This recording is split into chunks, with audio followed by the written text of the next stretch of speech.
I informed my spouse straightforwardly about how manipulative she was, outraged about it. After discussing with his parents, Harry decided to let Sil know they would neither be attending the wedding nor would they pay for it. This turned Sil to tears, and she began to blame me for starting this disaster. Her husband told her she had no right to be pointing fingers at me as she had freely admitted her own error. Kayla, however, explained her behavior by stating that I should just get over it since our wedding was long ago. Later, she contacted me to apologize and ask for forgiveness as Phil and Mil were still not paying for her wedding. Though I hate to say it, Kayla can be quite charming and convincing when she wants something. I wanted to just go forward from the past and forgave her. Her wedding to Jamie went perfectly. We all showed up and had fun. Not even 6 months later, Kayla appeared at our door grumbling about her marriage failing.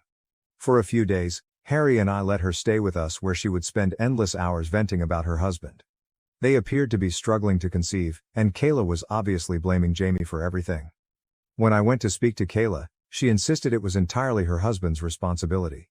She would be hyper-focused on our lives and try to create things that didn't exist when she was not grumbling about her husband. For instance, usually every morning before heading to work I visit the gym. When I'm running late, I occasionally grab my work clothes so I may finish my workout, have a bath, and change into my business wear. Sael observed this for some time and would have many questions about it, including why I was bathing or why I even needed to visit the gym. I didn't give it much thought and would tell her how I liked keeping my weight and how I disliked visiting the office all sweaty. She would nod and lick her lips. Mil was telling us about a friend of hers who was divorcing right at lunch. She left her friend's spouse and grabbed half of his assets after learning about his adultery with her. Sael stopped her abruptly to ask my husband whether he and I had signed a prenup before we were married. We paused to stare at her. We stopped eating. She glanced at my husband expectantly as if I hadn't even arrived. My husband told her straightforwardly that he is not someone who minces his words, as he and I both made rather good money and we felt no need for a prenup. Sil snorted and began to say that he could be blindsided any day and that cheats abound today. Her statements offended me, therefore I asked her to clarify exactly what she meant.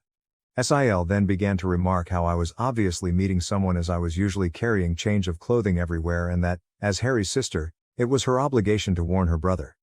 These were shocking remarks for me. Phil and Mil arrived right away to save her from continuing to fabricate such things and advised she shouldn't interfere with others' affairs. Without missing a beat, Sil continued to emphasize how she was only trying to be there for her brother and began to joke if our son Nate was indeed Harry's son since he didn't quite look like him. I swear I watched the redness of wrath on my husband's face. In my life, I never had seen him this enraged.